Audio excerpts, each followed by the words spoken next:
નમસ્તે. સૌરાષ્ટ્ર પ્રાંત સંપર્ક વિભાગ દ્વારા આયોજિત આજના વેબિનારમાં આપ સૌનું સ્વાગત છે. આજનો વેબિનાર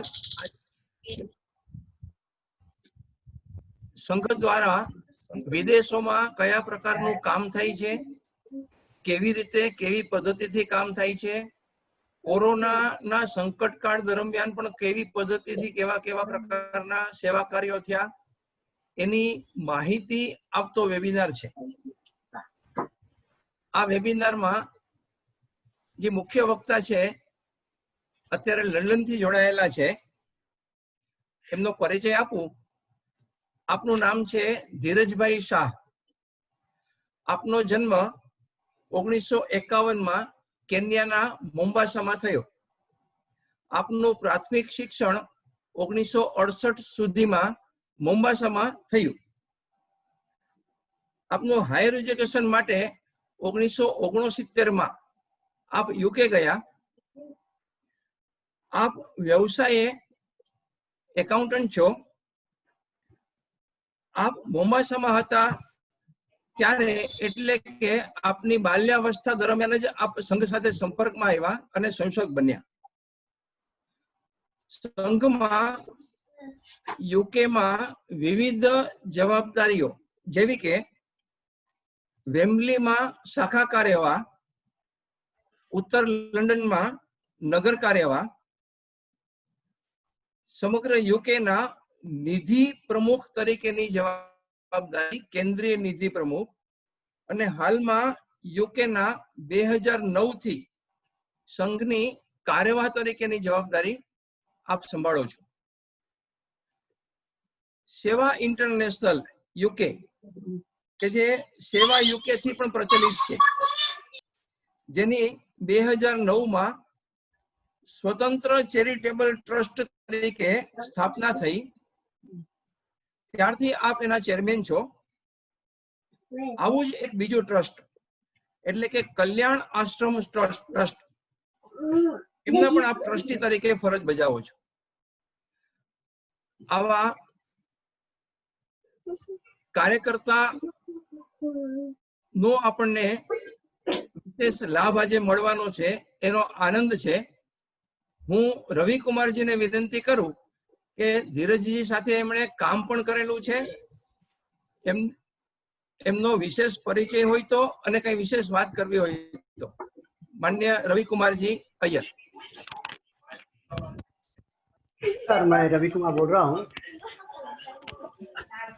2000 के आसपास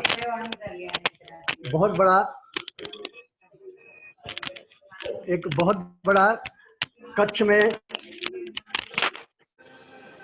भूकंप आया था. मैं हमारे लोगों ने यूके में एक टेलीविजन में विज्ञापन छापा था कि सेवा इंटरनेशनल को आप जितना भी पैसा देंगे, पूरा का पूरा पैसा जिस काम के लिए आप दे रहे हो, यानी गुजरात में अर्थक्वेक निवारण के लिए, तो पूरा का पूरा वहां जाएगा. हम उसमें 2%, 3%, 5% कुछ भी हमारे संस्था के लिए उपयोग में नहीं रखेंगे. आप अगर देखेंगे एमनेस्टी इंटरनेशनल है, रेड क्रॉस है वगैरह, जितना भी आप डोनेशन देते हो उसमें से 10%, 20%, 30%, कुछ लोग 50% अपने संस्था को चलाने के लिए, उसके जो डायरेक्टर है उसके पगार देते हैं, उसके पास जीप वाहन वगैरह है, उसके लिए खर्चा जो है तुम्हारे डोनेशन से लेते हैं. लेकिन ये इन्होंने टीवी में डाला कि हम एक भी सेंट आपके पैसे से नहीं लेंगे, हमारे जो काम चलते हैं वो हमारे प्रयत्न से चलेंगे. बहुत सारे लोगों ने दिया. तो वहाँ का एक मेंबर ऑफ पार्लियामेंट ने लगभग 1 लाख पाउंड हमको डोनेशन में दिया. बाद में संघ के विरोधकों लोगों ने बहुत सारे झूठा आरोप लगाया कि ये लोग आपसे पैसा लेते हैं लेकिन वो सेवा कार्य में नहीं गया है, ये लोग दंगे फसाद करने के लिए पैसा उपयोग करते हैं करके. तो वो जो मेंबर ऑफ पार्लियामेंट था वो बोला कि मैं तो फंस गया हूँ, आपने जो एडवर्टाइजमेंट दिया उसके ऊपर भरोसा करके मैंने आपको पैसा दिया और अब सब जगह पे प्रचार हो रहा है कि मेरे पैसा दुरुपयोग हो रहा है, तो आई am very angry with you. तब हमने उनको बताया कि देखिए आपको वहाँ से रिसीट भी आया है और आपको वहाँ से डिटेल भी आया कि आपके 1 लाख पाउंड का कैसे हमने उपयोग किया है। तो फिर आप वेरीफाई कर सकते हो। बोलते हैं कि मैं वेरीफाई करूंगा, वहाँ आपको बता के जाऊंगा, तब तक आप उसका वाइट वॉश कर लेंगे, आप ऐसे बड़ा जुगाड़ बना देंगे। तो हमने बताया कि आप हमें बिना बताए वहाँ पहुँच जाइए और देखिए। तो वो अपने साथ और कुछ लोगों को लेकर बिना बताए, उसके पास जो मैप था जिसमें बताया गया कि हमने यहाँ स्कूल शुरू किया है, हम यहाँ मंदिर बनाए, यहाँ कम्युनिटी हॉल बनाया है, इतने सारे अर्थक्वेक प्रूफ घर बनाए हैं, ये तुम्हारे लिए अकाउंट है। वो वहाँ सीधा पहुंच गया, वहाँ जाकर देखने लगा और उसको आश्चर्य लगा कि मेरे पैसे का तो बिल्कुल सही उपयोग हुआ है। और यूनाइटेड नेशन ने सर्टिफिकेट दिया है, these houses have been built according to UN norm, ये these are all earthquake proof. दोबारा अर्थक्वेक आएगा तो ये गिरेंगे नहीं। तो बोले कि I am very very sorry. वापस आने के बाद बताया कि मैंने बिना कारण सेवा इंटरनेशनल के ऊपर शक का, अब मैं इसको कॉम्पनसेट करने के लिए, हम लोग 7 लोग गए तो फिर से आपको 7 लाख पाउंड हम आपको डोनेशन देते हैं। कितनी बड़ी बात है, एक साथ हमको इतना बड़ा डोनेशन भी कभी मिला नहीं। इसलिए जो मुस्लिम संस्थाएं हमारे खिलाफ आरोप लगा रहे थे, मैं उनसे हाथ जोड़कर विनती करता हूँ फिर से एक बार आरोप लगाइए, ताकि हमको और भी कुछ लोगों का मदद मिल जाएगा और उनका दिल भी हम जीत जाएंगे। धन्यवाद। ये सब करने वाले हमारे जो प्रमुख कार्यकर्ता है उनको आपने बुलाया, इसलिए मैं बहुत अच्छा मानता हूँ। धीरज शाह बहुत इसमें बहुत वर्षों से काम करते आए हैं, मजले हुए स्वयंसेवक के बचपन के स्वयंसेवक है, केनिया में भी और फिर यहाँ भी। बहुत अच्छा किया आपने उनको बुलाकर। धन्यवाद।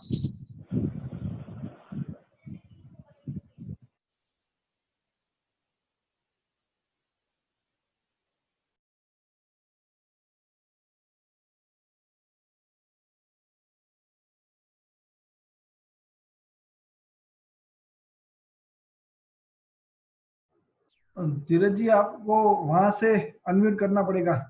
हाँ, अनम्यूट कर दिया है। सुना देता है? हाँ ओके, अभी आवाज आ रही है, एकदम क्लियर आ रही है। ठीक है, शुरू करो। हाँ जी। नमस्ते सबको। प्रथम जीतू भाई, श्री रवि जी, बाकी भारतवासियों के बंधुगण और भगिनीगण, आज का जो मेरा विषय है सेवा कार्य संघ के द्वारा इन द यूके। तो इसके बारे में मैं यूके की थोड़ी रूपरेखा प्रथम आपके सामने में रखता हूं। यूके 4 छोटे देशों का एक बड़ा देश बना हुआ है। England, Scotland, Wales and Northern Ireland, ये 4 नेशंस बनकर यूनाइटेड किंगडम बनता है। इस समय पर यूनाइटेड किंगडम की जो पॉपुलेशन है, आबादी है, वो तकरीबन जस्ट अबाउट 66 मिलियन यानी कि 6.5 करोड़ है। उसमें से अपने हिंदुओं की आबादी 2 मिलियन आबादी है। और जो इकोनॉमिकल जो जीडीपी यूके का है, उसमें से हिंदू द्वारा 6% of the United Kingdom's economy is contributed. UK में संघ की स्थापना 1966 में 1966 में हुई, जिस समय पर गुरु पूर्णिमा के उत्सव पर 1966 में माननीय श्री अटल बिहारी वाजपेयी जी यूके में आए थे और लंदन में एक कार्यक्रम की योजना, कुछ उस समय के 30 के करीब संसेवक जो थे उनके सामने ये बैठक, उनके साथ ये बैठक रही और वहां अटल जी ने प्रस्ताव रखा कि यहाँ पर भी यूके में भी आपको संघ की स्थापना करने की आवश्यकता है। तो 1966 से संघ की स्थापना यूके में हुई और फिर 1974 में हिंदू संघ सेवक संघ, जो यूके में जो नाम हमने रखा है, वो गवर्नमेंट की एक एजेंसी है, चैरिटी कमीशन। ये लीगल एंटिटी है जिसके द्वारा रजिस्टर करना पड़ता है टू गेट चैरिटेबल स्टेटस। तो 1974 में संघ ने चैरिटेबल स्टेटस प्राप्त किया। इस समय पर हमारे पास यूके में संघ और समिति मिलाकर तकरीबन 112 शाखाएं चलती है। यहाँ पर शाखाएं मुख्य तौर पर साप्ताहिक शाखा लगती है, वो भी शाम को। और जो एवरेज संख्या संघ और समिति की जो है वो 2800 एवरी वीक, हर हफ्ते ये हमारी संख्या यूके में रहती है। कुछ जो बड़े कार्यक्रम पिछले 54 साल में जो यूके में जो हमने किए, उनकी थोड़ी मैं रूपरेखा आपको बताता हूं कि प्रथम 1976 में जब इमरजेंसी 1975 में लगी थी, उसके बाद यहाँ पर काफी हमने आंदोलन वगैरह यूके में भी किया इंडियन हाई कमीशन के द्वारा। उस समय पर सबको पता है कांग्रेस की गवर्नमेंट भारत में थी। और फिर 1976 में 1976 में हमने एक इंटरनेशनल कॉन्फ्रेंस रखी थी, जहां पर हमारी एक संस्था यूके में जो फ्रेंड्स ऑफ इंडिया सोसाइटी के नाम से हमने शुरू की। उस समय पर भारत से 2 कार्यकर्ता यूके में आए थे। एक थे डॉक्टर सुब्रमण्यम स्वामी, जो अभी भारत बीजेपी के संसद में जो हैं मेंबर, और दूसरे थे श्री मकरंद भाई देसाई। मेरे ख्याल में वो बड़ौदा से जनसंघ, उस समय के जनसंघ के द्वारा यहाँ पर यूके में आए थे। तो ये 2 कार्यकर्ता के साथ मिलकर 1976 में फ्रेंड्स ऑफ इंडिया सोसाइटी के द्वारा एक इंटरनेशनल कॉन्फ्रेंस लंदन में रखी गई थी, जहां पर तकरीबन 20 देशों से प्रतिनिधि आए थे। और बाकी यूके के जो अपने हिंदू समाज के प्रतिष्ठित लोग थे, तकरीबन 500 की संख्या में ये कार्यक्रम हुआ। उसके बाद 1989 में परम पूज्य डॉक्टर जी, जिन्होंने संघ की स्थापना भारत में 1925 में की, उनकी जन्म शताब्दी का जो साल था 1989 में, तो यहाँ पर यूके में हमने 2 दिन का बड़ा एक मेला जैसा कार्यक्रम रखा, जिसका नाम रखा था विराट हिंदू सम्मेलन। मैं प्रयत्न करता हूं कि कुछ फोटोग्राफ्स भी आपके समक्ष में रखूं। ये सब पुराने फोटोज हैं।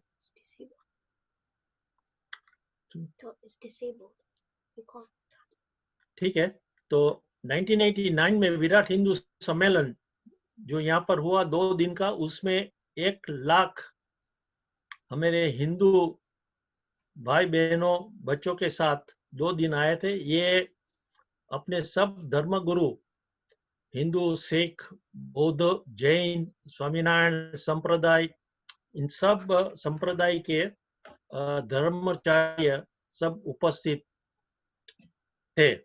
उस समय 1989 में ये यूके में सबसे बड़ा हिंदू द्वारा कार्यक्रम की योजना जो बनी थी वो हुआ। उसके बाद 1990 में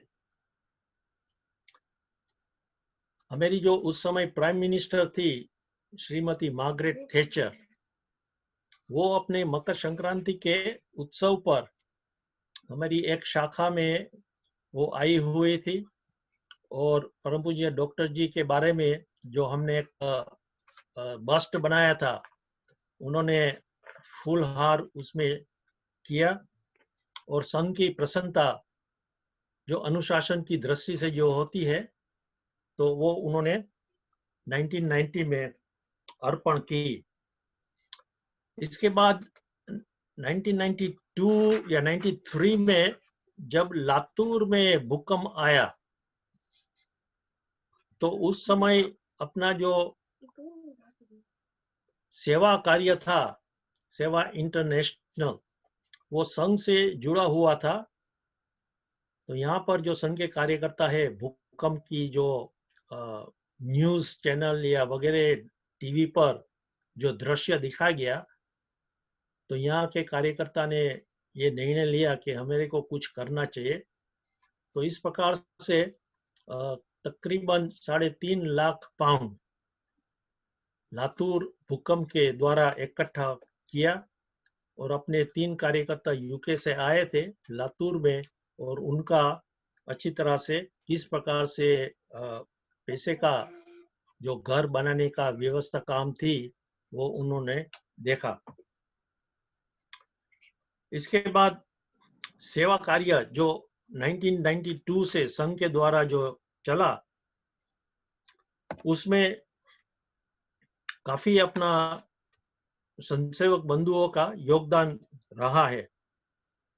सेवा इंटरनेशनल छोटे मोटे जो डिजास्टर्स रहते थे, भारत में हो या कहीं विदेश में दूसरे देशों में भी हो, भारत में मुख्य तौर से गुजरात में अगर फ्लड्स हुआ, मोरबी में फ्लड्स हुआ, साइक्लोन हुआ, आंध्र प्रदेश में साइक्लोन हुआ, या फिर जो अर्थक्वेक कश्मीर में, नेपाल में, गुजरात के बारे में मैं बाद में बताऊंगा, रवि जी ने कुछ उल्लेख तो किया ही है। सुनामी जो आई 2004 में, फिर बाहर जो आई केरला, तमिलनाडु, उत्तराखंड, बिहार वगैरह, तो काफी अपने संघसेवक बंधु यूके से प्रभावित थे कि किस प्रकार से हमें को भी भारत के ये जो डिजास्टर हुए हैं उसमें मदद करनी चाहिए। तो इस प्रकार से काफी पैसा इकट्ठा कर कर हमारी जो सेवा भारती भारत में जो चलती है उनके द्वारा हम पैसे भेजते थे। फिर बाद में जब 2001 में गुजरात में जो कच्छ के इलाके में जो भूकंप हुआ, रवि जी ने इसके बारे में काफी कुछ बताया है। तो उस दरमियान हमारे कच्छ रीजन के यहाँ पर बहुत से ऐसे संघसेवक बंधु जो शाखा में आते हैं, उनके परिवार लोग थे।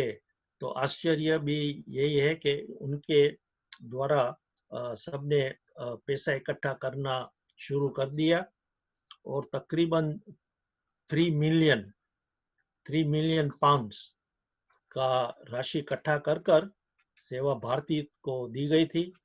और हमने 6 गांव, अंजार, रापर, इस प्रकार से जो इलाका है वहां पर 6 गांव नया गांव बनाने का प्रयत्न किया और बन गया। एक एक गांव में तकरीबन 100 घर, बच्चों के लिए छात्राएं, बच्चों के लिए खेलने के लिए बगीचा, एक छोटा सा मंदिर, इस प्रकार से छोटी जो बातें थी वो ध्यान में रखते हुए और कैसे अर्थ प्रूफ भी ये सारे 100 मकान बने, इनका ख्याल रखते हुए ये 6 गांव बनाए। तो जैसे रवि जी ने उल्लेख किया कि कुछ विरोध के लोग यूके में जिन्होंने आपत्ति बताई कि जो पैसा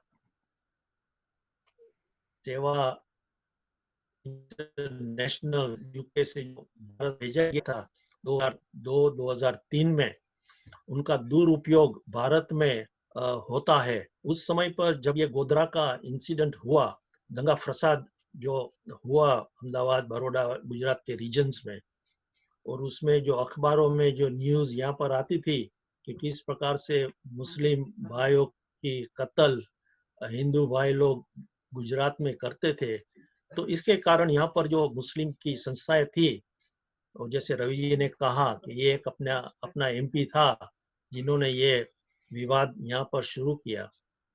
तो उस समय पर यहाँ पर जो चैरिटी कमीशन है, ये गवर्नमेंट की लीगल एंटिटी है, उन्होंने हमें को पत्र लिखा कि आपने जो 3 मिलियन पाउंड जो भेजे हुए हैं गुजरात अर्थक्वेक के लिए, उसका दुरुपयोग होता है तो हमारे को उसका निर्णय लेकर हमारे को भारत जाना है देखने के लिए कि आपने पैसा जो भारत में भेजा है उसका किस प्रकार से उपयोग हुआ है।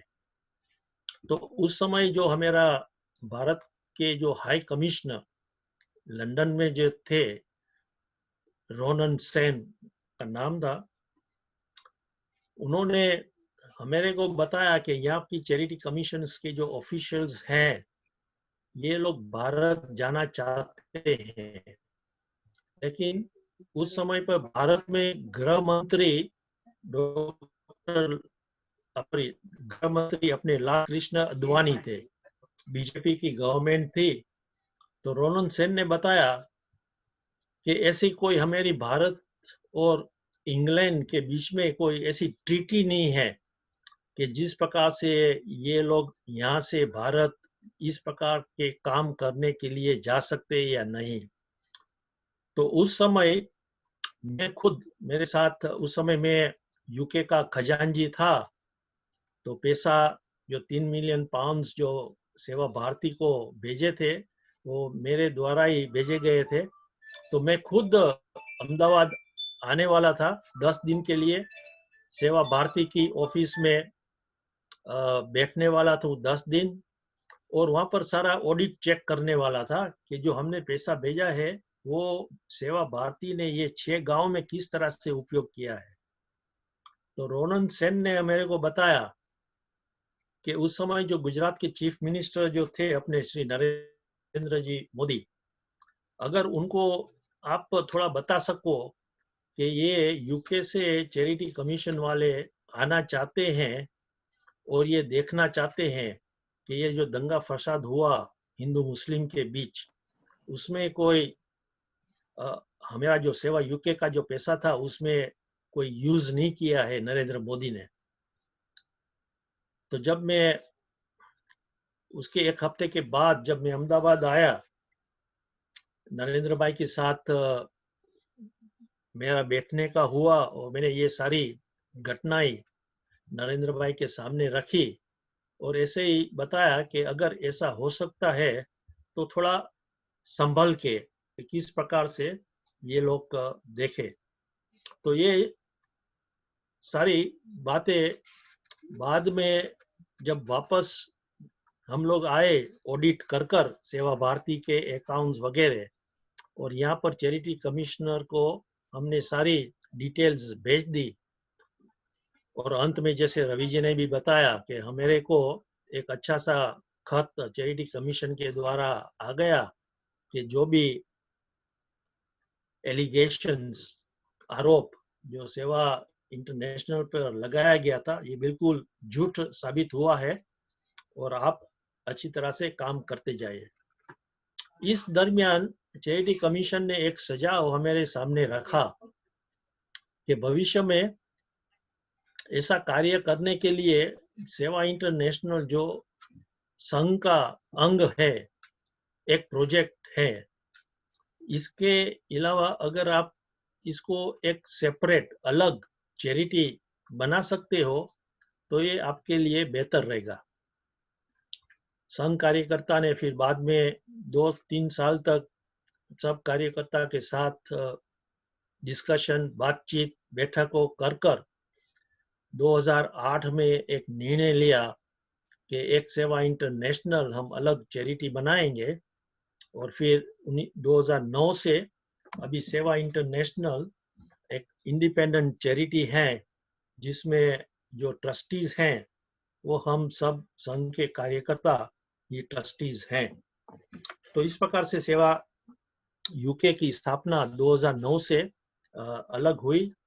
2009 से अब तक सेवा यूके ने तकरीबन 6 से 7 मिलियन पाउंड्स इकट्ठा कर भारत और अन्य बाकी देशों में जहां पर भी ये डिजास्टर्स होते हुए हैं इकट्ठा कर भेजा हुआ है।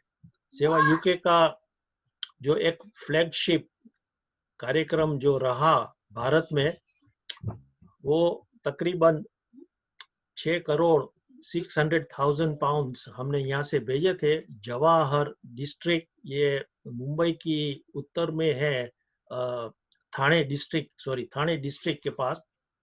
यहाँ पर एक अपने 110 बच्चों जो डिसेबल्ड बच्चे हैं उनके लिए एक बड़ी हॉस्टल हमने बनवाई है, और पिछले 5 साल से ये हॉस्टल अच्छी तरह से चल रही है।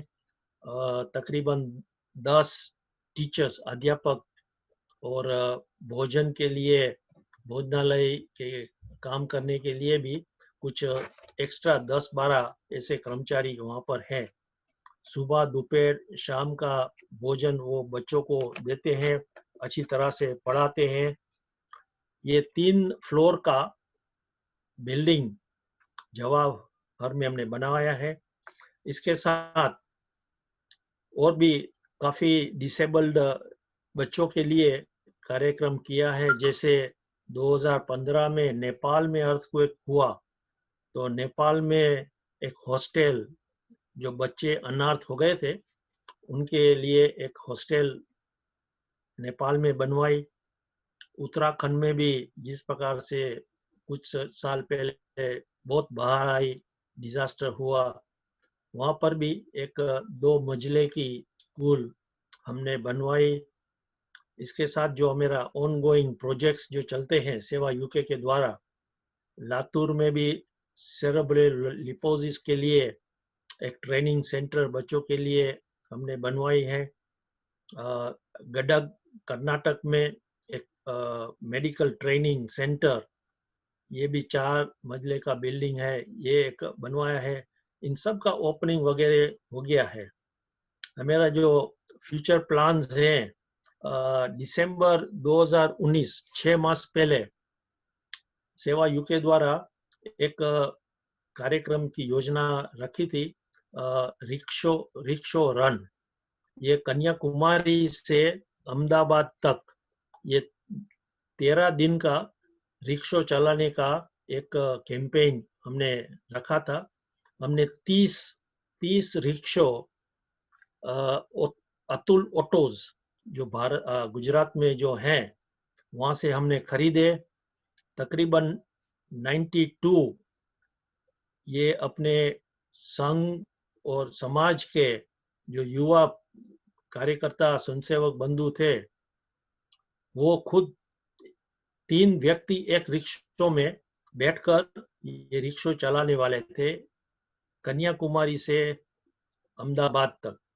ये 8 दिसंबर से शुरू हुआ और 20 या 21 दिसंबर अहमदाबाद में ये समाप्त हुआ।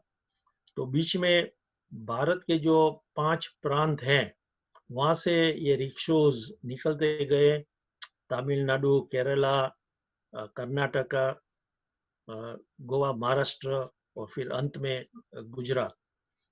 तो इसमें तकरीबन 2.5 लाख पाउंड हमने इकट्ठा किया है, और ये जो 2.5 लाख पाउंड है इसकी पर्पस ये था कि पुणे में एक हॉस्पिटल हम बनाने जा रहे हैं। इसका प्लानिंग आर्किटेक्ट के द्वारा सब बन गया है और मार्च अप्रैल में इसका काम शुरू होने वाला था, लेकिन ये कोविड के कारण अभी स्थिर हो गया है।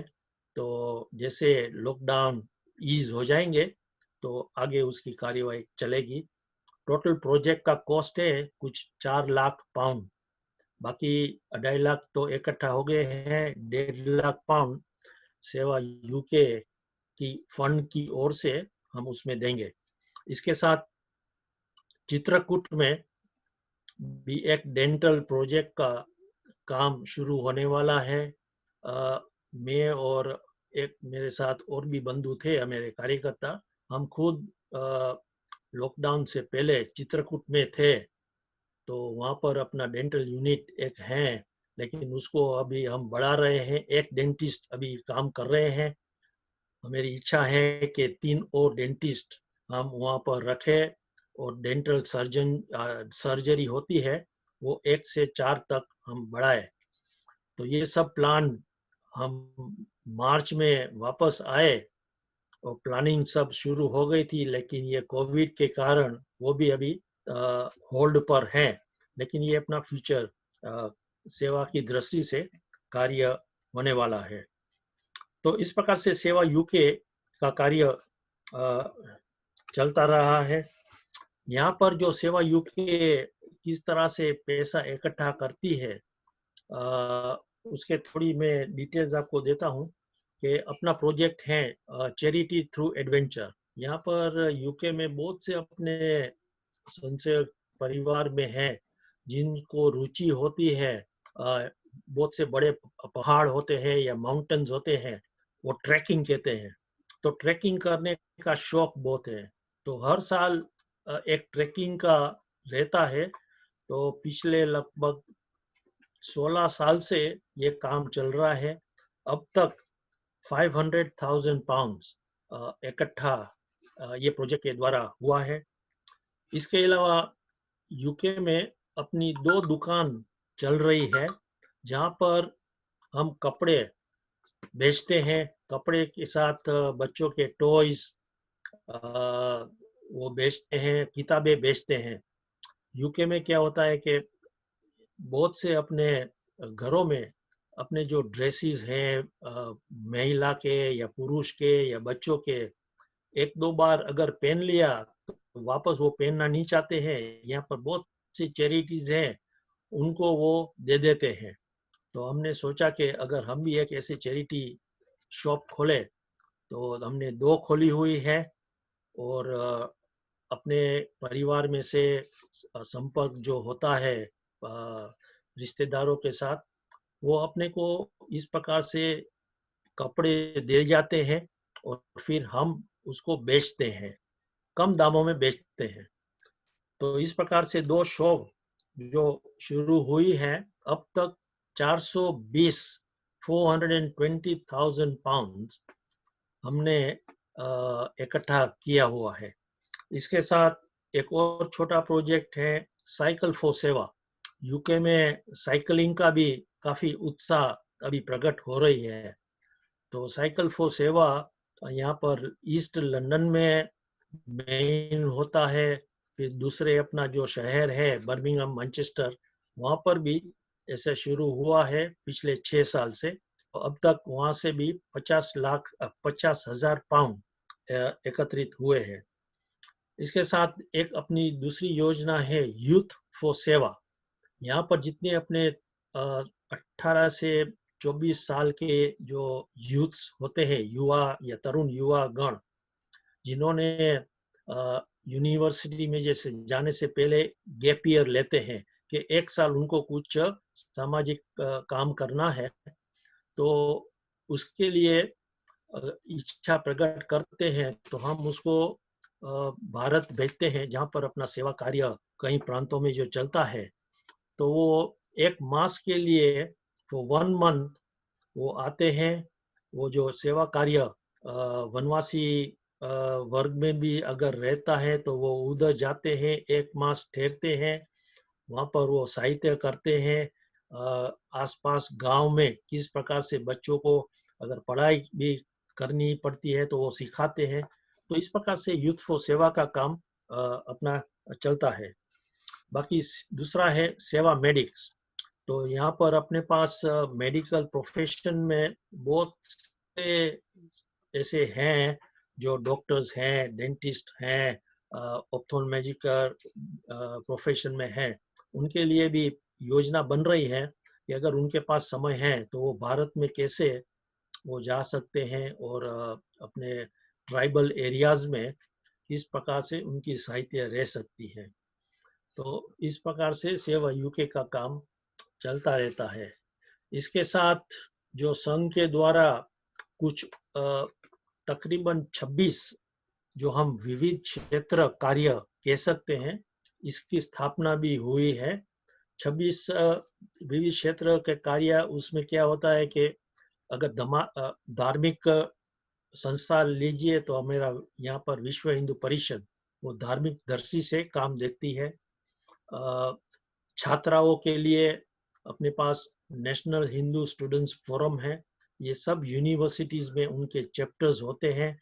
बहुत से अपने जो बच्चे यूनिवर्सिटीज में जाते हैं तो उनको हिंदुत्व और हिंदू धर्म, अपना हिंदू समाज के बारे में अगर जानकारी बहुत कम रहती है तो वहाँ पर उनको मिलती है। यूनिवर्सिटीज में प्रॉब्लम ये है कि मुस्लिम्स के द्वारा ये जो कन्वर्जन की बात है यहाँ पर भी बहुत बड़ी मात्रा में ये लोग करते हैं। धर्म परिवर्तन किस प्रकार से न हो, ये तो इसके लिए ये भी है। दूसरा है अपना एक इंसा, इंडियन नेशनल स्टूडेंट्स एसोसिएशन, ये भी छात्राओं के लिए यहाँ पर काम करते हैं। बाकी अन्य विविध भाषा जो भारत के मुख्य स्तर पर दक्षिण भारत में जो प्रांत है अपना, केरला, कर्नाटका, तमिलनाडु, इवन आंध्र प्रदेश, तो पिछले 10 साल से इस प्रांत से आए हुए बहुत से ऐसे अपने संसेक बंधु यहाँ पर जुड़े हुए हैं। तो उनकी भाषा में किस प्रकार से आगे काम बढ़े, तो ये भी एक अपना संघ का एक कार्य है। तो हर एक प्रांत का हमने छोटे मोटे ग्रुप्स बनाए हैं। इस प्रकार से बंगाल का भी ग्रुप है, महाराष्ट्र मंडल का भी ग्रुप है। तो इस प्रकार से 26 अपने विविध क्षेत्र हैं। सेवा की दृष्टि से सेवा यूके है ही, इसके साथ अपने पास सेवा डे है, इसके साथ कल्याण आश्रम ट्रस्ट है, इसके साथ एकल विद्यालय है जो वन टीचर स्कूल की ध्यान रखते हैं, और एक नया है एजुकेशन गिफ्ट इंडिया, ये विश्व हिंदू परिषद का अंग है। तो ये सब सेवा की दृष्टि से काम करते हैं। सेवा डे क्या है? सेवा डे पिछले 12 साल से हमने यूके में शुरू किया है कि किस प्रकार से अपने संसेवक बंधु यहाँ रहते हुए मेरा कर्तव्य बनता है कि इस देश में हम रहते हैं तो किस प्रकार इस देश का भी हम ख्याल रखें। यहाँ पर बहुत से अपने बुजुर्ग लोग हैं जो केयर होम्स में रहते हैं, कुछ कारणवश बच्चों के साथ नहीं रह पाते हैं। तो यहाँ पर बहुत से ऐसे पार्क्स वगैरह होते हैं। एक वेम्बली भी एरिया है जहाँ पर बहुत बड़ी संख्या में अपना हिंदू भाई बहन रहते हैं, और यहाँ पर भी ये पान गुटखा खाने की आदत बहुत को है। रास्ते में भी वो पान थूकते हैं, थोड़ा बहुत लाल भी कर देते हैं वगैरह। तो सेवा डे का कार्य ये है कि सफाई किस प्रकार से हम इस देश में रखें। तो ये एक सेवा भाव अपने बच्चों में उत्पन्न करने की भावना किस प्रकार से आए, तो साल में एक दिन ये सेवा कार्य रहता है। अगर मंदिरों को कोई साहित्य चाहिए कि कुछ साफ करने के लिए, तो वहाँ पर भी अपने स्वयंसेवक जाते हैं सफाई साफ करने के लिए। केयर होम्स में बुजुर्ग लोग होते हैं, उनके साथ अगर भजन करना है तो भजन की टीम भी जाती है, 1 घंटे के लिए भजन सुनाते हैं। जो पार्क्स होते हैं जहाँ पर घूमने जाते हैं, वहाँ पर सब कचरा वगैरह फेंकते हैं, तो वो भी साफ करने का, क्लीन करने का। तो ये एक सेवा डे का काम यहाँ पर चलता है। कल्याण आश्रम, जो भारत में कल्याण आश्रम वनवासी जो चलता है उनके साथ जुड़ा हुआ है। यूके में से अब तक 500,000 पाउंड पिछले 30 साल से इकट्ठा जो हुआ है। हर साल तकरीबन 20-22 हजार पाउंड कल्याण आश्रम ट्रस्ट भारत में जो कल्याण आश्रम वनवासी है उनको भेजती है। वनवासी के लिए ही वो काम आते हैं। एजुकेशन एड इंडिया जो मैंने बताया, वो भी मेनली राजस्थान में जो वनवासी ट्राइबल एरियाज हैं वहाँ पर बच्चों की पढ़ाई के लिए उनको काम आते हैं। सरस्वती विद्यालय जो एक एकल विद्यालय का है, वन टीचर स्कूल, वो मुख्य स्तर पर नेपाल में तकरीबन 1400 ऐसी स्कूल बनाई है, वन टीचर स्कूल। तो नेपाल के लिए सरस्वती विद्यालय काम करती है। समय को देखते हुए ये जो कोविड-19 की स्थिति है उसके पर मैं आता हूँ। जब से कोविड-19 मिड मार्च से यहाँ पर शुरू हुआ, तो अब तक यूके में तकरीबन 42,000 की डेथ्स हुई है। और सेवा डे के द्वारा एक अच्छा कार्यक्रम यहाँ पर हमने योजना बनाई है। तकरीबन 1700 वॉलेंटियर्स सेवा डे के द्वारा जुड़े हुए हैं। अपने पास 36 रीजन्स नगर्स हैं यूके में जहाँ पर सेवा डे के द्वारा काम चलता है। अब तक तकरीबन 100 हॉस्पिटल्स एंड केयर होम्स को हमने सहायता की है। केयर होम्स और हॉस्पिटल्स में जो डॉक्टर्स नर्सिस वगैरह जो होते हैं, तो उनके खाने पीने का जो व्यवस्था है पहुंचाने का काम किया हुआ है। तकरीबन 300 टन्स वर्थ ऑफ ग्रोसरीज, यहाँ पर फूड बैंक भी एक अच्छा एक काम हो रहा है। तो किस प्रकार से फूड बैंक इकट्ठा कर फूड बैंक को देना है। तो तकरीबन 300 टन्स ऑफ ग्रोसरीज कलेक्टेड। तकरीबन 1 लाख खाना कुक्ड मील्स, जिसमें चावल, सब्जी, रोटी 3-4 आइटम्स होती है, ये पैक कर हॉस्पिटल्स में सेवा डे के द्वारा पहुंचाई गई है। इसमें से तकरीबन अब तक 10 एमपीज जो मेंबर्स ऑफ पार्लियामेंट यूके में है, 10 जुड़े हुए हैं। उसमें से एक जो अपना भूतपूर्व प्रधानमंत्री थेरेसा मे, तो उन्होंने भी भाग लिया है। बाकी अपने जो 2 फॉर्मर प्राइम मिनिस्टर्स जो थे, टोनी ब्लेयर, डेविड कैमरन, उन्होंने भी उनका मैसेज में, दिवाली का मैसेज हो या फिर सेवा डे में जो उनको बुलाया गया था, तो अच्छी तरह से सेवा का मैसेज किस प्रकार से अपने स्वयंसेवक कार्यकर्ता काम करते हैं, तो उनके बारे में भी उल्लेख उन्होंने किया हुआ है।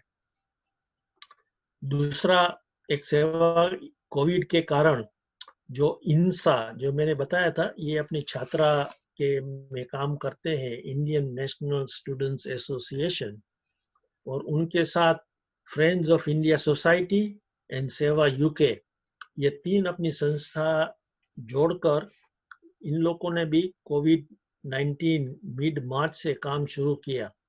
ये काम मुख्य स्तर पर भारत से आए हुए यहाँ पर जो जितने भी छात्राएं थे, तकरीबन 10-12 हजार स्टूडेंट्स हैं यहाँ पर जो यूनिवर्सिटीज में पढ़ने के लिए आए हैं, और भी अपने इंडियन नेशनल्स हैं जो यहाँ पर काम करते हैं। तो मेनली इंडियन स्टूडेंट्स जो यहाँ पर जो थे, वो कुछ कारणवश यहाँ पर फंस गए थे, क्योंकि यूनिवर्सिटीज भी सब बंद हो गई थी। वो जहाँ पर किराया पर रहते थे, मकान मालिकों ने भी उनको निकालने का निर्णय कर लिया, क्योंकि ये सब मिडिल क्लास या पुअर फैमिलीज से आते थे। भारत से उनके परिवार के द्वारा इतना पैसा भी नहीं आते थे, तो इन सबको खाने पीने की भी मुश्किलें बहुत आती थी। तो अपने जैसे मैंने बताया कि विविध भाषा के कुछ स्वयंसेवक बंधु अपने हैं, उनके द्वारा जो मैसेज मिलते थे, तो फिर सोचा कि इस प्रकार का काम हम इंडियन स्टूडेंट्स के लिए करें। तो अपना जो इंडियन हाई कमीशन यूके में लंदन में है, उनके पार्टनरशिप के साथ ये हमने काम शुरू किया। इंडियन स्टूडेंट्स जो होते हैं, अगर उनको कोई मुश्किल होती है, तो फर्स्ट वो अप्रोच करती है इंडियन हाई कमीशन को, और इंडियन हाई कमीशन फिर उनको बताती है कि देखो, आप इस संस्था को आप संपर्क कीजिए, इनका ये ईमेल या मोबाइल नंबर है। तो वहाँ से उन लोगों को हमारे बारे में पता चलता था, और आज तक 6000 ऐसे स्टूडेंट्स हैं जिनको हमने सहायता की है। इसमें खाने पीने की, उनको किस प्रकार से ग्रोसरीज भी अगर चाहिए तो पहुंचाना है, अगर उनको एकोमोडेशन रहने की कोई दिक्कत है तो वो किस प्रकार से उनको सुविधा मिले, तो इसके बारे में भी हमने बहुत सहायता की है। तकरीबन 100 ऐसे अपने सेवक इस काम में जुड़े हुए हैं सुबह से शाम तक। लास्ट संडे तक ये 16 घंटे का काम हर दिन था, लेकिन लास्ट संडे से जैसे अभी ईज डाउन होता गया है, तो अभी 3-4 घंटे का सुबह का विंडो रखा है। किसी को चाहिए तो सोशल मीडिया द्वारा वो संपर्क कर सकते हैं, ईमेल, फेसबुक, ट्विटर, इंस्टाग्राम या मोबाइल फोन के द्वारा। तकरीबन 30,000 ऐसे ग्रोसरी के फूड पैक्स बनाकर अब तक हमने पहुंचाए हैं। तकरीबन 400 ऐसे हाउसिंग का जो प्रॉब्लम है, रहने का, अगर किसी को रहने का नहीं है तो 1 हफ्ते के लिए या 10 दिन के लिए किसी के घर पर ठहराने के लिए ये सारी अरेंजमेंट्स की गई है। और जैसे towards the end of April या बिगिनिंग में, जब से भारत सरकार ने रिपेट्रिएशन का फ्लाइट्स एयर इंडिया के द्वारा शुरू की, तो यहाँ जो फंसे हुए थे, अगर वो जाना चाहते थे वापस भारत, तो उसको किस प्रकार से सहायता मिले इंडियन हाई कमीशन के साथ, वो भी अपना दायित्व उसमें बहुत बड़ा रहा कि किस प्रकार से फर्स्ट नीडी पीपल और उसके बाद सेकंड चॉइस वगैरह, तो ये भी काम एक अच्छा हुआ। तो इस प्रकार से कोविड-19 में यहाँ पर बहुत सी अपनी और भी हिंदू संस्थाएं, सामाजिक संस्थाएं हैं, हिंदू मंदिर भी बहुत हैं, जिन्होंने बहुत अपने होस्ट कम्युनिटी के लिए भी और हिंदू अपने परिवार के लिए भी कोविड-19 के द्वारा मेनली बुजुर्ग लोग के लिए किस प्रकार से, अगर बाहर नहीं निकल सकते हैं तो खाना किस प्रकार से उनको पहुंचाए, तो ये बड़ी संख्या में यूके में ये कोविड-19 के द्वारा काम हुआ है। तो मैं अपना विचार यहाँ समाप्त करता हूँ। क्षमा चाहता हूँ, थोड़ा लंबा हो गया। तो जीतू भाई, अगर किसी को और कोई लंबा नहीं हुआ, समय में है एकदम। अभी थोड़ा प्रश्नोत्तरी का समय रखेंगे। किसी के मन में कुछ और जानकारी की जिज्ञासा है तो आप धीरज भाई से पूछ सकते हैं। बिल्कुल, गुजराती में भी पूछ सकते हैं। हाँ, एकदम।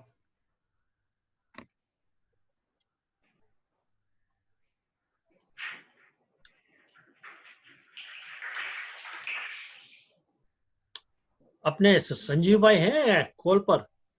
भाई नहीं है, मैंने उसको पर्सनली भी बोला था कि आपको लोग याद कर रहे हैं। मेरा नमस्कार बोल देना। जरूर जरूर जरूर।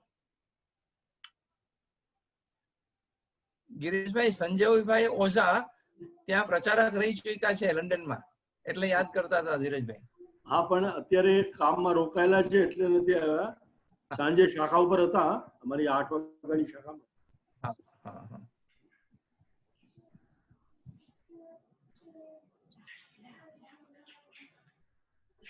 ધીરજભાઈ, બીજા કોઈ પૂછે કે હું એક ખાલી બધા લોકોને જાણકારી મળે એટલા માટે કે ત્યાં શાખાનું સ્વરૂપ કેવું હોય છે યુકેમાં?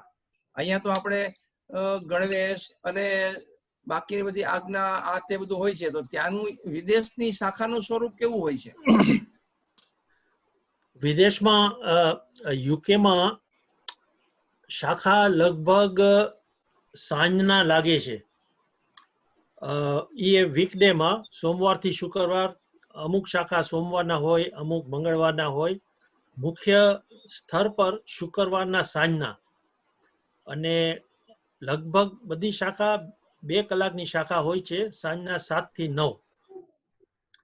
એમાં પેલી 15-20 મિનિટ વ્યાયામ, एक्सरसाइज वगैरह रहे, પછી 1 કલાક શારીરિક ખેલ કૂદ નો કાર્યક્રમ રહે, અને પછી 20-25 મિનિટ બૌદ્ધિક ચર્ચા નો કાર્યક્રમ હોય।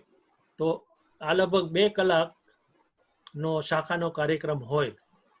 ગણવેશ, અહીંયા ઉત્સવ હોય તો ત્યારે ગણવેશ પહેરવાનું હોય, અને ભારતથી અલગ ગણવેશ છે। આપણે વિશ્વ વિભાગમાં એક જ ગણવેશ રાખ્યો છે, black pant white shirt, black shoes અને બ્લેક સોક્સ. આ વિશ્વ વિભાગમાં જ્યાં બધી શાખા ચાલે છે તો આ સંઘનો ગણવેશ વિશ્વ વિભાગમાં છે. ઉત્સવની દ્રષ્ટિએ વિશ્વ વિભાગમાં નિર્ણય લીધું હતું કે 5 ઉત્સવ વિશ્વ વિભાગ સંઘની દ્રષ્ટિએ મનાવશે.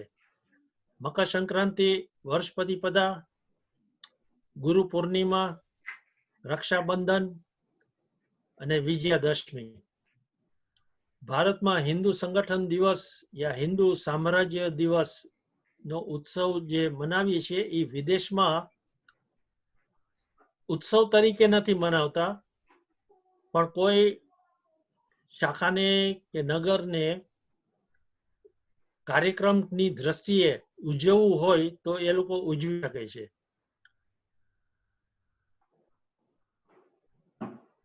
મારો એક પ્રશ્ન છે. અભિમન્યુ સમ્રાટ બોલું છું, હું કર્ણાવતીથી. જે આજકાલ છેલ્લા 1-2 વર્ષમાં ભારતના પાકિસ્તાન સાથેના અને ચાઇના સાથેના જે વિષયો ચાલે છે, અને એ વખતે યુકેના કેટલાક એમપીસ એ બધા એકત્રિત થઈને ભારતના વિરોધમાં પણ ત્યાં કેટલીક વાતો ચલાવતા હોય છે. એના માટે આપણા કાર્યકર્તાઓ શું કરે છે એના વિશે જરા બધાની સામે કંઈક માહિતી મળે. ઠીક છે, આ એક ગંભીર સ્થિતિનો પ્રશ્ન છે. અહીંયા આગળ જે ડિસેમ્બર 6 મહિના પહેલા યુકેમાં જનરલ ઇલેક્શન નું જ્યારે વાતાવરણ આવ્યું હતું ત્યારે એના પહેલા એના જરાક આગળ જાઉં છું.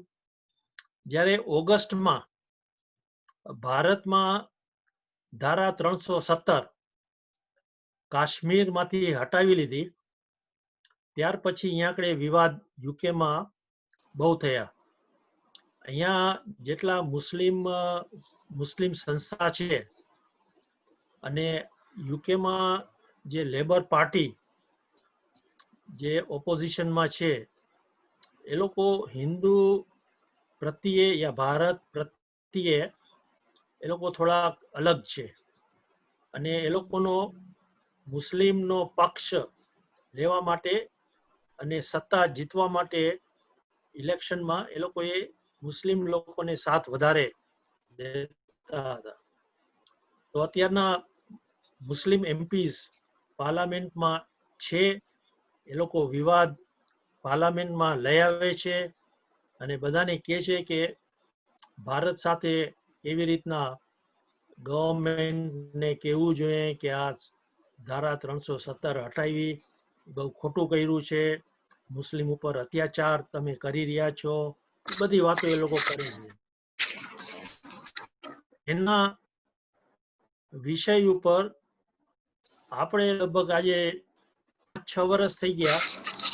અમુક એમપીસ છે જે મેં કહ્યું હતું ને કે 26 વિવિધ ક્ષેત્ર જે બનાવ્યા છે, એમાં એક વિવિધ ક્ષેત્ર આપણું છે ઓલ પાર્ટી પાર્લામેન્ટરી ગ્રુપ.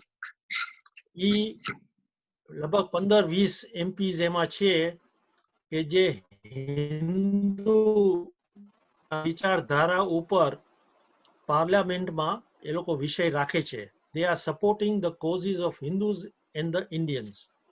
તો કાંઈ પણ વિરોધ આવે તો અત્યારના એ લોકો આપણી સમક્ષ બોલે છે.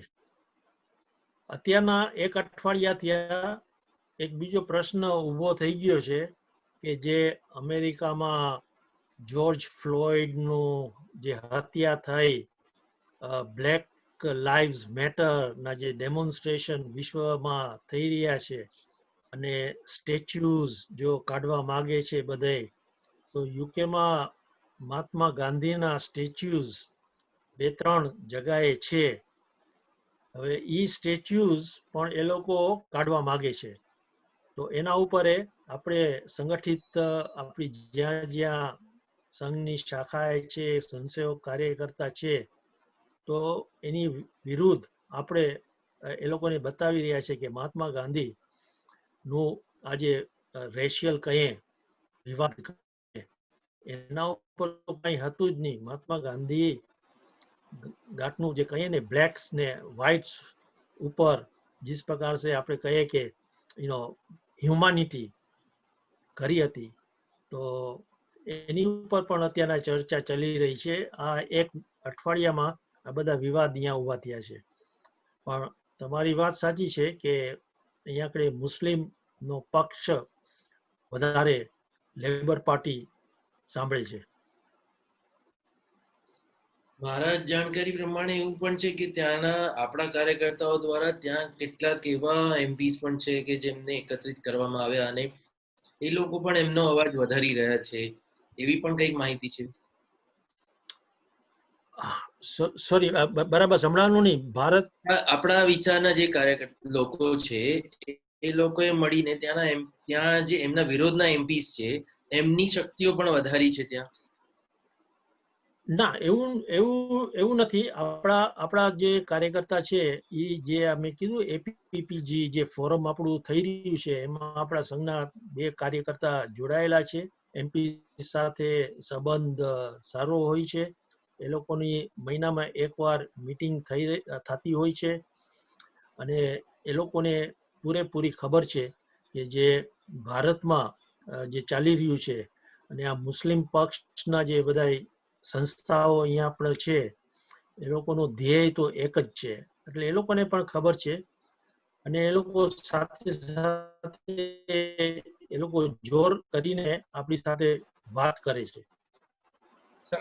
એક બીજો પ્રશ્ન છે કે અત્યારે હમણાં મારું અહીંયા બીએપીએસ સ્વામિનારાયણ મંદિરમાં મારું જવાનું થયું હતું. સંઘ તરફથી મારે ત્યાં સંપર્ક રાખવાનો હોય છે. તો ત્યાંના એક વરિષ્ઠ સ્વામી છે, એમને એવું કેવું હતું કે થોડાક જ સમયમાં હવે મુસ્લિમો વધી રહ્યા છે યુરોપમાં, અને આખું યુરોપમાં જેને કહેવાય કે ખાસ કરીને યુકેમાં એકદમ આવતા 2-3 વર્ષની અંદર જ બહુ મોટો વિષય બનવાનો છે મુસ્લિમોના લીધે. મુસ્લિમોની જનસંખ્યા અને આખું ઇસ્લામિક થઈ જવાનું છે. આની શું છે સ્થિતિ? ના, યુરોપની બિલકુલ વાત સાચી છે. સ્વામીએ જે વાત કરી હશે એ 100% સાચી છે. યુરોપમાં તમે સ્પેન લઈ લ્યો, ફ્રાન્સ લઈ લ્યો, બેલ્જિયમ લઈ લ્યો, આ બધા દેશ, જર્મનીમાં પણ આ બધા દેશોમાં આ લોકોની સંખ્યા બહુ પ્રમાણે વધતી જાય છે અને યુકેમાં પણ આ જ પરિસ્થિતિ છે કે આવતા થોડાક વર્ષમાં આ લોકોની સંખ્યા વધતી જવાની છે. 100% રાઈટ.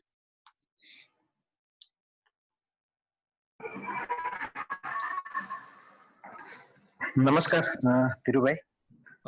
હમણાં આપણે ઉલ્લેખ કરેલો કે ત્યાં સાહિત્યનું પણ વિતરણ થાય છે સેવા યુકે સેવા ઇન્ટરનેશનલ દ્વારા. તેમાં કયા કયા પ્રકારનું સાહિત્ય હોય છે, કઈ પુસ્તકો, એનો વિષય શું, એ બધું જાણવા મળી શકે?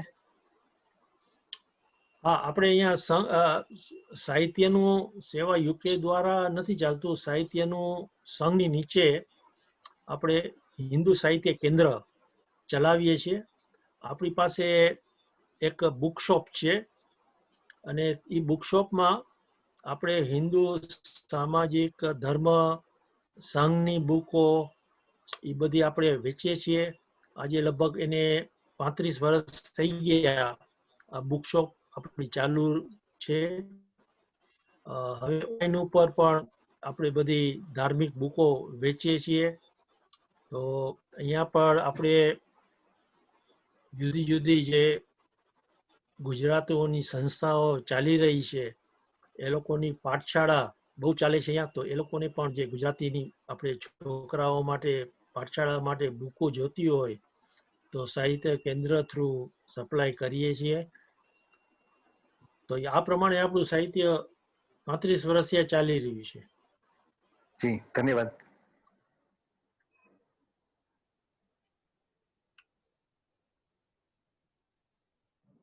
राजेंद्र सिंह रायजादा.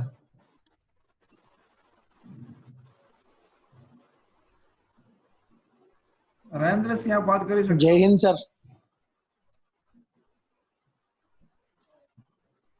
यस જૈન સર हाँ जी જૈન સર આપના વિચારો બહુ સરસ અને સારા હતા ને એટલું યાદ રહે પણ મોટી વાત છે ને સરસ માહિતી આપી વિદેશમાં બેસીને પણ આટલી એક્ટિવિટીઝ ભારત માટે કરવી આ એક ગૌરવની વાત છે ખૂબ ખૂબ ધન્યવાદ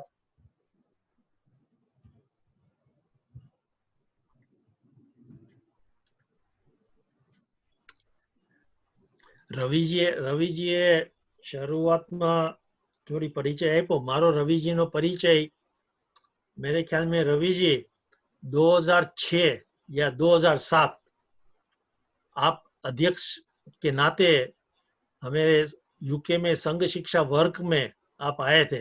हाँ हाँ हाँ हाँ हाँ हाँ तो उस समय हाँ मुझे याद है उस समय मैं भोजनालय प्रमुख था.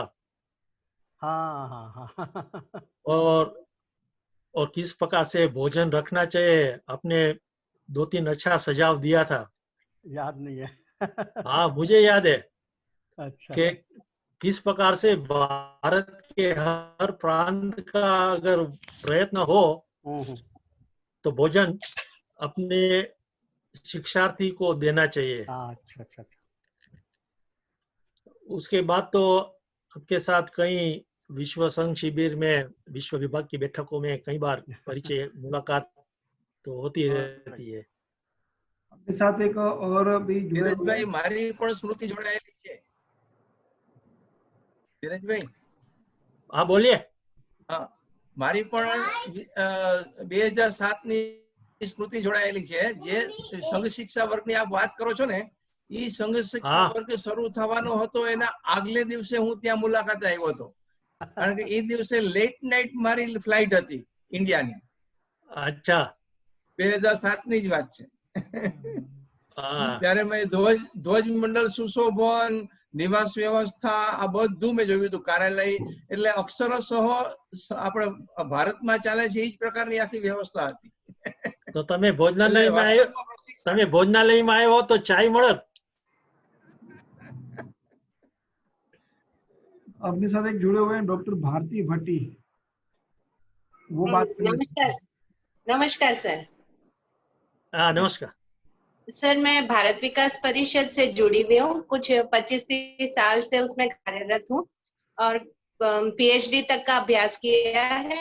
और उसी दौरान पीएचडी दौरान मैं लंदन आई थी 2-4 बार और पूछते हुए आई थी कि भारत विकास परिषद एक्टिव है कि अब लंदन में. और वही आपसे जानना चाहती हूँ कि क्या वहाँ पे कोई फैमिलीज हैं जो भारत विकास परिषद से जुड़ी हुई हैं. और दूसरा प्रश्न था कि ये सारे सेवा कार्य में क्या महिलाएं भी आपके साथ जुड़ती हैं वहाँ लंदन में. धन्यवाद. आरती बेन कोइंसिडेंटली जो 26 विविध क्षेत्र का जो कार्य मैंने बताया उसमें सेवा भारती भारत विकास परिषद एक है और इनका परसों लास्ट संडे 14 तारीख को एक बड़ा कार्यक्रम हुआ. तकरीबन 250 लोग उस कॉल पर थे. अभी तो लॉकडाउन के कारण ये जूम ऑनलाइन द्वारा ही बैठकों वर्ग वगैरह चलते हैं. तो इनका सारा दिन का संडे एक कार्यक्रम था. उस समय पर हमारी संघ की सारे यूके की केंद्रीय कार्यकारिणी मंडल की बैठक थी पैरेलल. इसलिए हम कोई उसमें नहीं गए थे लेकिन हमें को सूचना तो मिली थी कि 250 लोग जूम पर इसके पर मिलने वाले हैं और बहुत से अपने परिवार हैं इसमें जुड़े हुए हैं. और इसके साथ जो दूसरा अपना प्रश्न जो था सेवा की दृष्टि से महिला का सहयोग,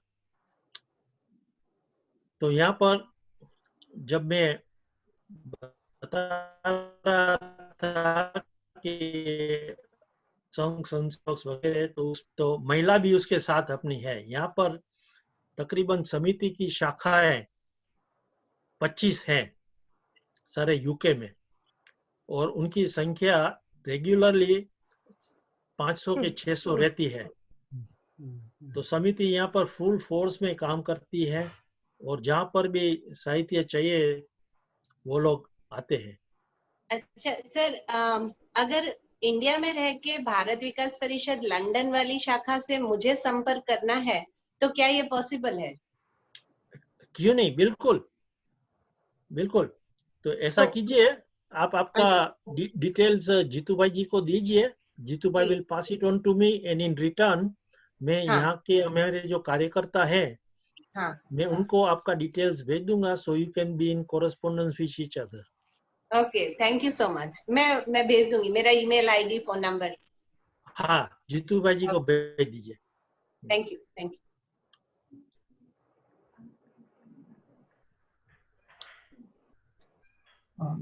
डॉक्टर चौधरी।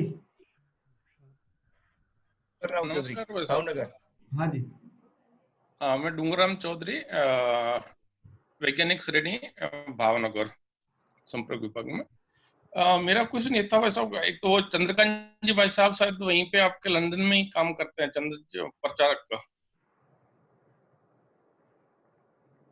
हाँ बिल्कुल। हाँ हाँ, तो चंद्रकांत जी भाई साहब को नमस्कार बोलना। मैं वो हमारा वहाँ पे उदयपुर में महानगर प्रचारक थे जब मैं वहाँ हाँ पढ़ता था उदयपुर में।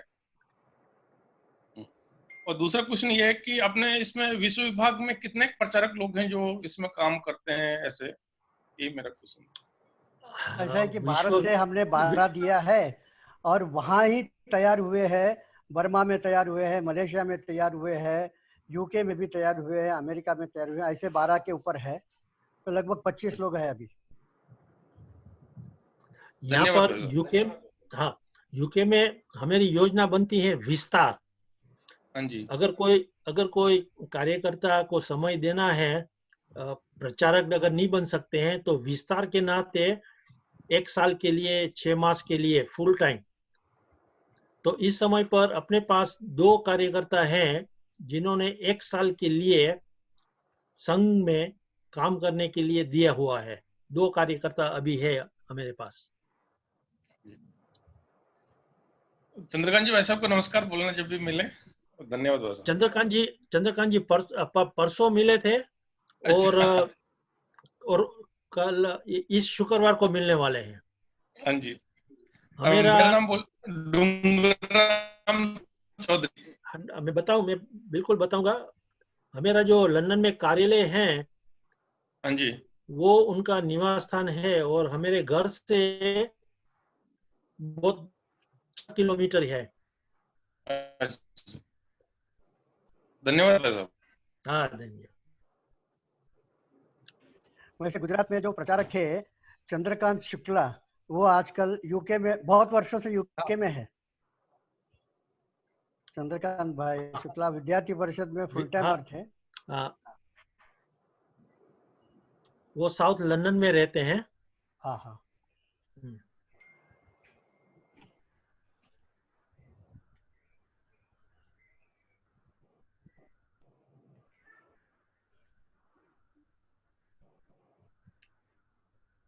और कोई?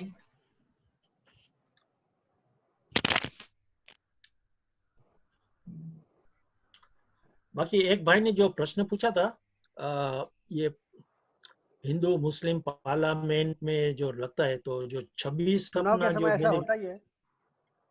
हाँ विविध क्षेत्र का जो बताया उसमें राजकारण की नीति से यहाँ पर फ्रेंड्स ऑफ बीजेपी, इसका भी बड़ी मात्रा में अपना काम चलता है। तो भारत के साथ भी उनका मिलजुल का रहता है। यहाँ पर तकरीबन 500 के करीब उनके मेंबर्स हैं और अच्छी तरह से उनका पॉलिटिकल दृष्टि से वो काम करते हैं।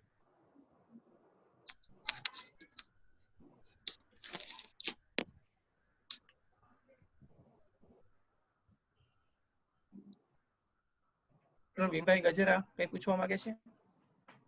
નમસ્તે. હા નમસ્કાર. મારું કાર્ય જુનાગઢ નગરની અંદર સામાજિક સંસ્થાઓની શ્રેણી સંપર્ક વિભાગનું કાર્ય છે.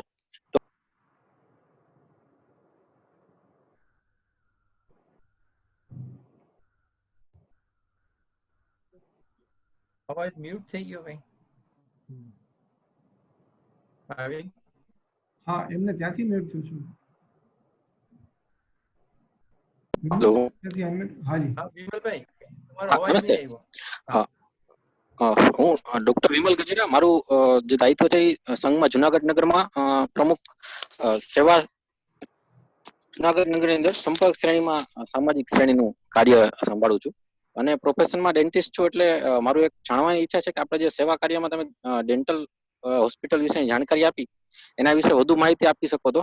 અને બીજું, અત્યારની પરિસ્થિતિમાં ત્યાં જે સેવા થઈ રહી છે એમાં ખાસ કરીને મેડિકલ રિલેટેડ સેવાઓ તમારા ધ્યાનમાં હોય અને અહીંયા ભારત માટે જરૂરી સેવા હોય એના વિશે ધ્યાન દોરશો.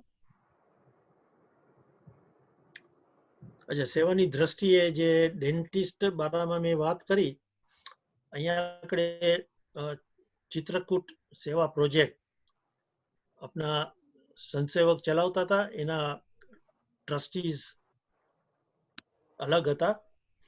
છેલ્લા 25 વર્ષ થયા. નાનાજી દેશમુખજીએ જ્યારે ચિત્રકૂટનું આરંભ કર્યું ત્યારે નાનાજી દેશમુખ યુકે આવ્યા હતા ઇન ધ 80s. ત્યારે સંઘના કાર્યકર્તાની સામે આ સજાવ રાખ્યો કે આ ચિત્રકૂટ જે વિસ્તાર છે એ કેવી રીતના ભારતનું એક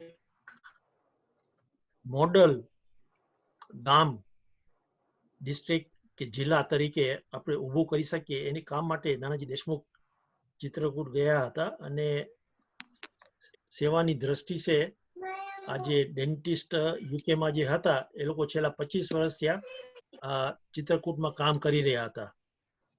આ બધા ડેન્ટિસ્ટ અત્યારે લગભગ 75 વર્ષની એજમાં આવી ગયા છે. હવે એ લોકો કામ નથી કરી શકતા.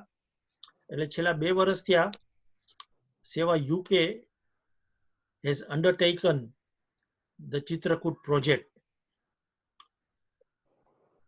આરોગ્ય ધામ જે ચિત્રકૂટમાં દીનદયાલ રિસર્ચ ઇન્સ્ટિટ્યૂટ નો પ્રોજેક્ટ જે ચાલી રહ્યો છે એમાં એક ડેન્ટિસ્ટ છે.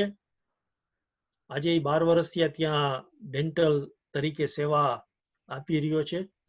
એની સાથે 2 નર્સિસ છે ને 2 નાના યુનિટ્સ છે. તો હમણાં 3 મહિના પહેલા અમે ચિત્રકૂટ હતા તો આ આરોગ્ય ધામમાં જે આપણા દીનદયાલ રિસર્ચ ઇન્સ્ટિટ્યૂટના કાર્યકર્તા છે એમની સાથે બેઠક કરી અને ત્યારે માનનીય સુરેશજી સોની ઉપસ્થિત હતા. તો ત્યારે નક્કી કર્યું કે કેવી રીતના બિલ્ડિંગને એક્સટેન્ડ કરી અને એકની જગ્યાએ 4 ડેન્ટિસ્ટની સર્જરી યુનિટ બનાવી શકીએ, 2 ઓપરેટિંગ થિયેટર્સ બનાવી શકીએ અને રિકવરી રૂમ, એ બધું નક્કી કરી અને હવે અમે આગળ વધવાના છીએ લોકડાઉન બધું સમાપ્ત થઈ જાય પછી. અને એની ડિટેલ્સ હું ડોક્ટર સાહેબ જીતુભાઈ પાસેથી હું લઈ લઈશ અને પછી તમને હું ડિટેલ્સ એમની મોકલાવતો રહીશ. બીજો સેવા પ્રોજેક્ટનો જે મેડિક્સનો હતો એ છત્તીસગઢમાં આપણા એક ડોક્ટર છે ત્યાં, તો એની દ્વારા લિએઝન કરી રહ્યા છીએ. કેવી રીતના આગળ કામ વધે એ અમે હવે વિચારશું. પણ કઈ ડિટેલ્સ જો વધતી હશે તો હું તમને મોકલતો રહીશ. મેં મારા મોબાઈલ અને મેલ આઈડી ચેટ બોક્સ ઉપર મૂકેલા છે. લોકો નોંધી લેશે. કંઈ પણ હશે તો સંવાદ કરી શકશું. હા.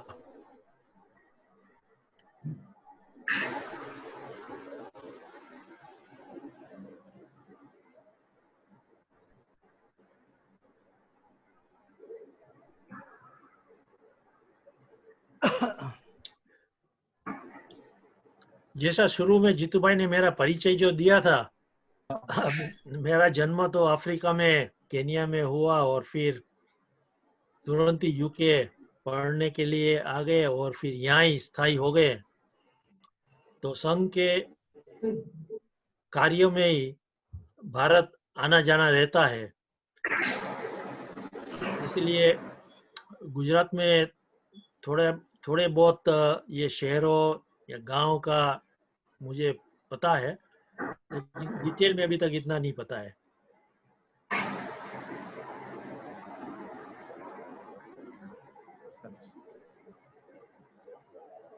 ओरिजिनली मेरे पिताजी जामनगर से थे।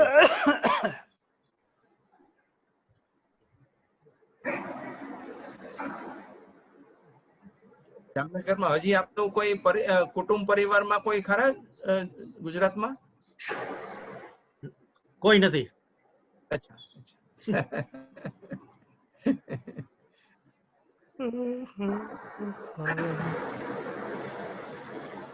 મારા પરિવારમાંથી કે મારા સસરાના પરિવારમાંથી કોઈ નથી।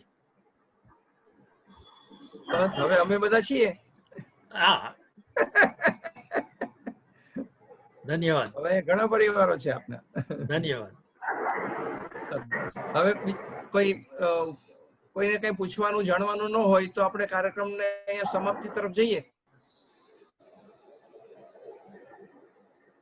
અને જીતુભાઈ કોઈને પણ કઈ પૂછવું હોય કે જોતું હોય તો મારા ડિટેલ્સ તમે આપી શકો છો અને એ લોકો ડાયરેક્ટલી પછી મને સંપર્ક કરે।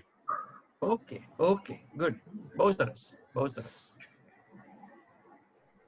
સારું છે। આ ઇન્ડિયન કલ્ચર છે, બાકી તો લગભગ લોકો ટાળતા હોય છે સંપર્કનો। ત્યાંના લોકોની એક ટેન્ડન્સી એવી ખરી કે બહુ પહેલા ડિસ્ટર્બ કરી ન પોસાય, પણ આ તમે આપે જે વાત કરી ને આ ઇન્ડિયન કલ્ચર છે। સરસ, તો હું પ્રણવભાઈ ત્રિવેદીને વિનંતી કરું કે કલ્યાણ મંત્ર કરી અને આપણી આ કાર્યક્રમને સમાપ્તિ તરફ લઈ જઈએ। કલ્યાણ મંત્રનો પ્રણવભાઈ કરાવશે, આપણે સાથે મનમાં બોલશું। सर्वे भवन्तु सुखिनः, सर्वे सन्तु निरामयाः, सर्वे भद्राणि पश्यन्तु, मा कश्चित् दुःखभाग् भवेत्। ओम शांति शांति शांति।